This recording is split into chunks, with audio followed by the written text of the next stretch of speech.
ఈ దేశంలో ఉండేటటువంటి పెట్టుబడిదారులు స్విట్జర్లాండ్ దాచిపెట్టిర్రు, ఆ డబ్బులు తీసుకొస్తానన్నాడు. వాడి మతం మీద, వాడి దేవుడి మీద నమ్మకం లేదు. ఎటువంటి రాజ్యాధికారంలోకి రావాలనేటువంటి ఒక చింతన లేదు, ఒక లక్ష్యం. వాడిని గుజరాత్కి వెళ్ళి ఆర్ఎస్ఎస్ తీసుకుపోయి ఢిల్లీలో కూర్చోబెడితే వాళ్ళ రాజ్యంలో ముస్లింల్ని సక్సెస్ఫుల్ గా ఊసకోత కోసినటువంటి వాడు, క్రిస్టియన్ని చంపేసినటువంటి వాడు వీడైతేనే మన ఎజెండాని తప్పనిసరిగా అమలు చేయగలుగుతాడని గుజరాత్ ముఖ్యమంత్రిగా ఉన్నటువంటి నరేంద్ర మోదీని తీసుకుపోయి ఢిల్లీలో ప్రధానమంత్రిగా చేసినటువంటి వాళ్ళు ఈ ఆర్ఎస్ఎస్. వాడు అనుకున్నట్టుగానే ఒక మతం అంటే సరిపోదని అనేక ఉద్దీపనాలు, అనేక ఆంక్షలతో కూడినటువంటి విషయాలను వాటి పక్కన పెట్టి పథకాలను ముందుకు తీసుకొచ్చి ఆ ఎన్నికలలో వాడు విజయం సాధించాడు. విజయం సాధించి ఒక్కొక్కటి ఏం చేశాడు? మెల్లగా ఏదైతే ఆర్ఎస్ఎస్ రాసుకున్నటువంటి సిద్ధాంతం అవుతుందో, ముస్లింలు క్రిస్టియన్స్ రెండో తరగతి శ్రేణులుగా ఉండాలి, ఈ భారతదేశంలో హిందువులు మాత్రమే ప్రామాణికంగా ఉండేటటువంటి దేశంగా మార్చడానికి కాశ్మీర్ లాంటి దేశంలో 370 యాక్ట్ కానీ 35 యాక్ట్ కానీ లేదా రామ మందిరానికి సంబంధించినటువంటి బాబరీ మసీద్ ఇష్యూ కానీ అనేక విషయాలని వాడు ఒక్కొక్కటి అన్నింటినీ క్లోజ్ చేస్తా వచ్చాడు. ఇవాళ మీరు చూస్తే ఔరంగజేబు సమాధిని కూల్చే ప్రయత్నం చేస్తున్నాడు.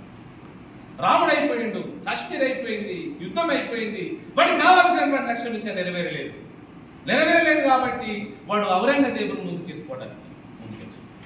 ఔరంగజేబు అంటే ఒక కర్కోటకుడు, వాడి దేశంలో మొత్తం హిందువులందరూ నాశనం పట్టించిండు, ఈ దేశంలో హిందూ సాంప్రదాయాల్ని తీసేసినటువంటి ఒక ప్రచారాన్ని ఇలా ఎవరినైతే రాజుగా ఒప్పుకోనటువంటి శివాజీ ఉన్నాడో శివాజీని ముందుకు తీసుకొచ్చి శివాజీ ఒక వీరత్వం, శివాజీ ముస్లింలకు వ్యతిరేకి అనేటువంటి విషయాన్ని ఒక భావజాలంగా శాస్త్ర విజ్ఞానం అనేది శాస్త్ర విజ్ఞానమే, నమ్మకం అనేది నమ్మకమే. నమ్మకం అది వ్యక్తిగతం, దాన్ని అందరి మీద రుద్దటం అనేది తప్పు అని చెప్తున్నాం మనం. ఎవరి విశ్వాసాలు వాడికి ఉంటాయి. ఇంతకుముందు చెప్పినట్లు మన భారతదేశం ప్రజాస్వామిక లౌకిక దేశం అని చెప్పుకుంటున్నాం. ఇక్కడ అందరూ సమానమే. అసలు హిందూ మతంలోకి వెళ్ళి వేరే మతాలకు ఎందుకు పోయిందో? మన ముస్లిం అయితే వాడు ఎవడన్నా కానీ మసీదుకి పోయి నమాజ్ చేయదు. క్రైస్తవుడు అయితే కులం లేదు గిలం లేదు, ఆ చర్చికి పోయి ప్రార్థన చేయదు. అదే హిందువులు అయితే గుళ్ళకి రానియరు, హనుమాన్ల గుళ్ళె మొక్కనియరు. అది మతంలో ఎందుకుంటాడు వాడు? కాబట్టి వాళ్ళకు నచ్చిన మతాలలో పోతుంది తప్ప దాన్ని వీళ్ళు అంగీకరించరు. ఈ ఆర్ఎస్ఎస్ నా కొడుకులు ఎప్పుడైనా దళితుల మీద దాడులు జరిగితే, దళితుల మీద అత్యాచారాలు జరిగితే వాటికి వ్యతిరేకంగా వీళ్ళు ఎక్కడైనా పోరాటాలు చేసిన చరిత్ర వీళ్ళకు ఉన్నదా? ఉండదు. అసలు వాళ్ళు దళితులంటే మన పడదు. ఓన్లీ ఉండాల్సింది బాపనోళ్ళు. అసలు ఆ బాపనోళ్ళు మన భారతదేశం వల్లే కాదు, ఎక్కడో ఇరాక్ లాంటి ప్రదేశాలకు వెళ్ళి వాళ్ళకి అప్పుడు ఆవులు ఉంటుండే, ఆవుల మందలు తీసుకొని ఇక్కడ గడ్డి బాగా దొరుకుతుంది, నీళ్ళు బాగా దొరుకుతాయని సింధు నదిని పట్టుకొని ఇక్కడికి వచ్చారు.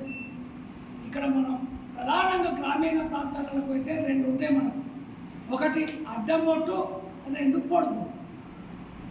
ఈ పొడుగొట్టోడు ఎవ్వడు మన భారతదేశం వాడుగా. అడ్డం బొట్టలే భారతదేశంలో ఉన్నటువంటి అసలు సిసరైనటువంటి మూలవాసం. కానీ పొడుగొట్టోళ్ళు వచ్చి అడ్డం బొట్టోళ్ళు అందరినీ ఆగం చేసేసిండ్రు. ఈయన వాళ్ళదే మొత్తం రాజ్యాధికారాన్ని తీసుకొచ్చి పెట్టారు. ఏమన్నంటే అనేక రూపాలతో వస్తున్నాడు అని చెప్పి మనకి నమ్మిస్తున్నాడు. వాస్తవంగా భారతదేశంలో తిండికి లేనటువంటి కోట్ల మంది ఇలా ఆకలి చావులు చేస్తున్నాడు. మరి వాళ్ళని ఏ దేవుడు కాపాడతలేదే? అటు అల్లా కాపాడతలేడు, ఇటు జీసస్ కాపాడతలేడు, ఇటు ఈ దేవుడు కాపాడతలేవు. అయినా వాళ్ళు మళ్ళీ అవే పద్ధతులను